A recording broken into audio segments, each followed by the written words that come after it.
তাহলে যারা এজাজতনামা বিক্রি করে, কিতাবের সাথে এজাজতনামা দেয় কিন্তু কাজ শিখায় না, ধারাবাহিকভাবে ক্লাস করায় না, কিতাব দিয়ে সাপ্তাহিক কোনো ক্লাস দেয় না ধারাবাহিকভাবে, ভাই ওনাদেরকে বলবেন যে হজরত আপনার কিতাব কিনবো ঠিক আছে, কিন্তু কিতাব তো আমি পড়ে সব বুঝতে পারবো না। কারণ কিতাব যথেষ্ট না, উস্তাদ প্রয়োজন। আল্লাহ তাআলাও কিতাব দিয়েছেন কম, একাধিক নবী দিয়ে বুঝাই দিচ্ছেন কিতাব যথেষ্ট না, উস্তাদ প্রয়োজন।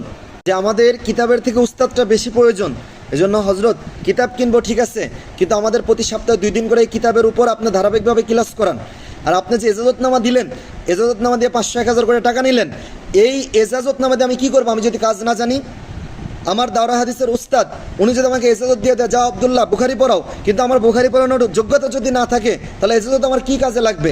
আমি মুদাব্বির আব্দুল্লাহ হুজুর, আপনাদের আজকে যদি এজাজত দিয়ে দেয়, যান কালকে থেকে সবাই কাজ করেন, কাজ জানলেন না, কাজ শিখলেন না, কতটুকু কাজ করতে পারবেন?